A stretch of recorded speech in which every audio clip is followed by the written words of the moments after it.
Here, visitor. You are about to embark on a journey of discovery through the rich and fascinating history of classical Greece. You'll become fully immersed in the painstakingly detailed world built for Assassin's Creed Odyssey, which you are free to explore at your own pace, without any danger or time pressure. For a directed experience, take one of the many guided tours curated by prominent historians and archaeologists. Along the way, exchange words with some of Greece's most famous historical persons. The classical Greece you are about to explore is at the peak of its glory. This period is synonymous with grand accomplishments of the physical and the mental. Architectural marvels which still stand today dot its landscape, while towering achievements in philosophy, political systems, and art still influence our modern society in profound ways. We hope you become engrossed in the dazzling riches of ancient Greece and welcome you to your visit.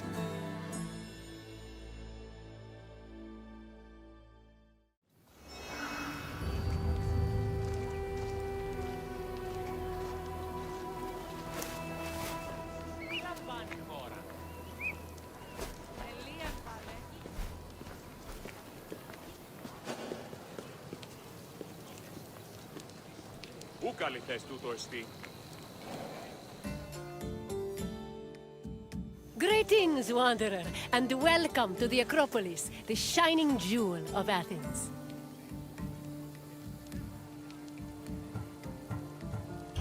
My name is Aspasia.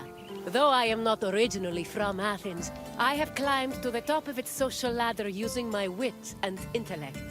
I've even earned the love of Pericles, one of the most powerful men in the city. The mind truly is a beautiful thing. Personally, I think the Acropolis is one of, if not the, greatest place in all of Greece. Though, considering it was the project of my partner, Pericles, I may be a touch biased.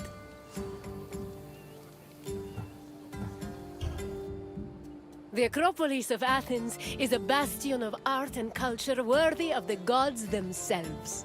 Within this citadel, you will find many important sacred buildings, as well as some of the most magnificent art in all of Greece. You are in for a very enlightening visit. When you're done, come find me, and we can discuss the things you have seen. Farewell for now.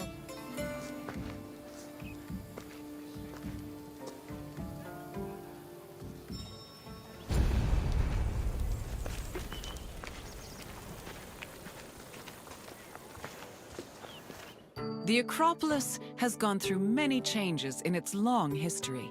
It began as a simple rock, was settled as early as the Neolithic period, and then became a fortress in the Mycenaean period. Stone buildings started appearing in the 7th century BCE. But the famous structures whose ruins remain visible today date mainly from a period of construction in the 5th century BCE. The location of the Acropolis is closely tied with Athens' foundation myth. Supposedly, it was the site where Athena and Poseidon competed for the city's patronage. This connection gave the Acropolis a sacred aura, and it was considered the religious heart of the city.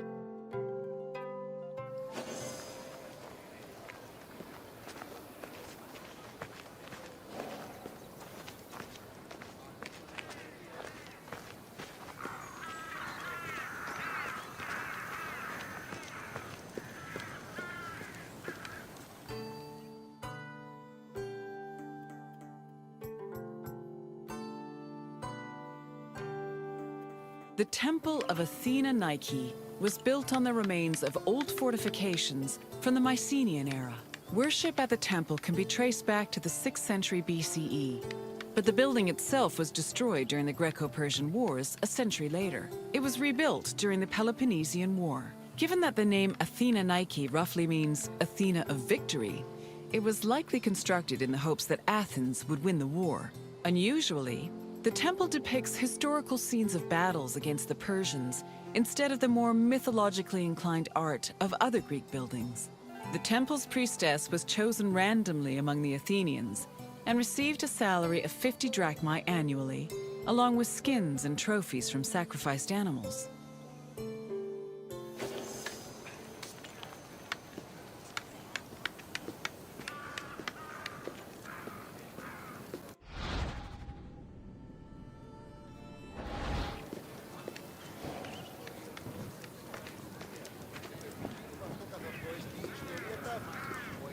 The Acropolis was built up over a long period, due in no small part to its partial destruction during the Greco-Persian Wars.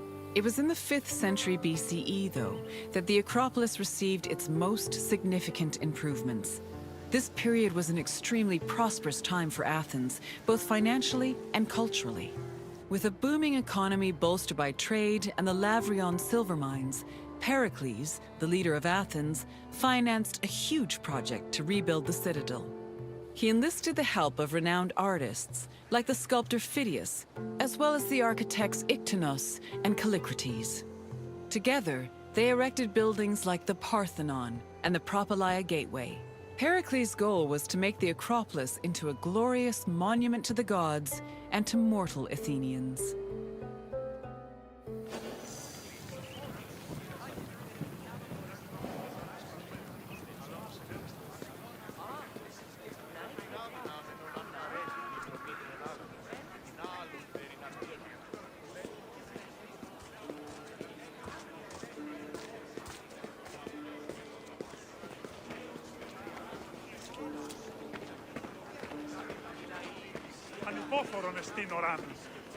Behind the Propylaea was the giant bronze statue of Athena Promachos, or Athena who fights on the front lines. That name was reflected in the spear and shield the statue held in its hands. It was erected in the mid-5th century BCE by the artist Phidias. According to an inscription, it took 9 years to make and cost almost 500,000 drachmae. At approximately 10 meters tall, the statue was apparently so large that Pausanias claimed its helmet and spear tip could be seen from the sea near Cape Sunion, 60 kilometers away.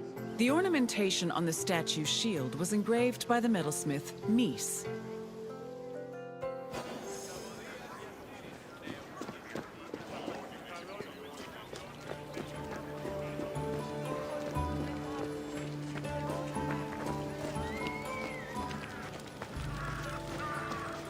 The Aerophoroi were young girls between the ages of 7 and 11 who were in charge of special rites. A list of 4 girls was drafted by the Assembly of Citizens, from which the High Magistrate, the Archon Basileus, chose 2 to serve as Aerophoroi for the year. The girls lived in a house on the Acropolis. They were in charge of carrying sacred objects and weaving the peplos of Athena. The peplos was a sacred robe offered to Athena during Panathenaea, a festival held in her honor.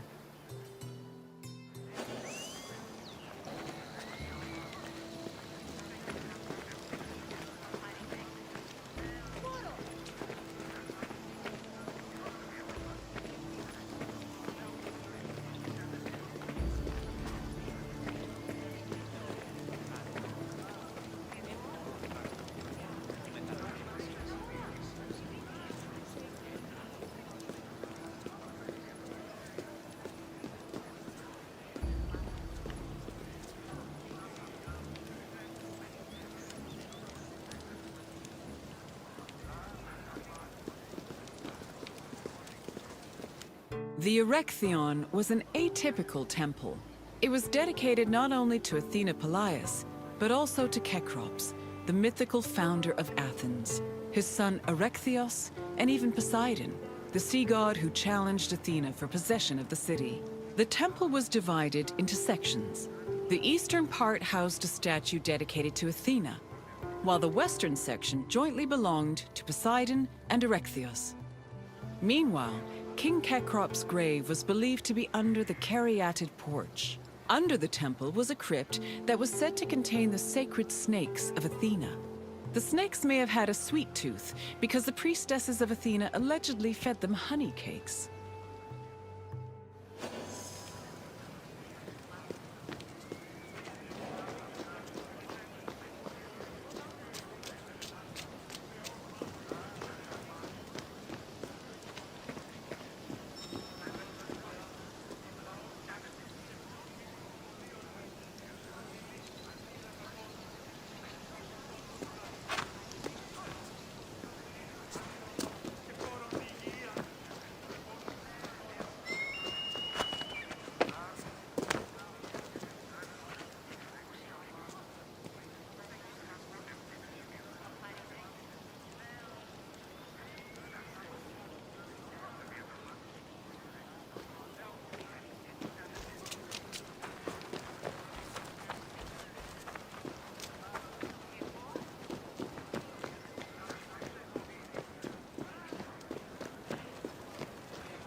The Parthenon is one of the most well-known buildings in the world and an enduring symbol of ancient Greek civilization. While it is located on the Acropolis, the building is not a traditional temple. It was built by the sculptor Phidias and the architects Callicrates and Ictinus as a great monument to the glory of the city of Athens. That glory is evident in its many carvings. One of the most carved monuments in Greek architecture, the Parthenon's decorations depict several mythological scenes. These include the birth of Athena, her fight against Poseidon for the patronage of Athens, the gods' battle with the giants, and the procession of the great Panathenea.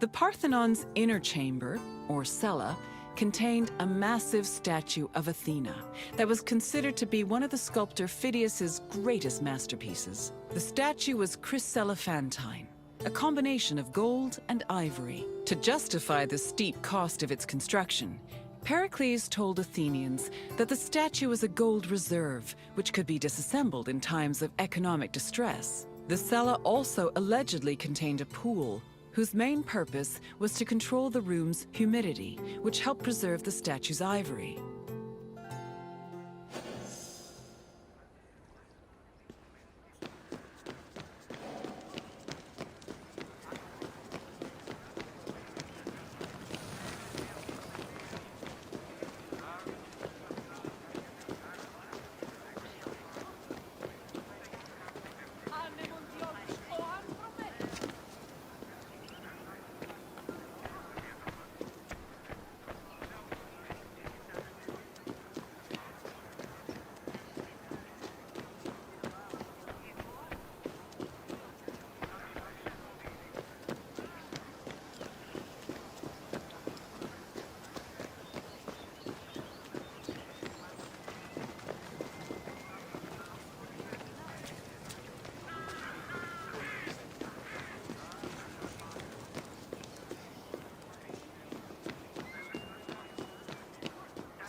Athens' treasury was located in the Parthenon, where it was believed to be protected by Athena herself.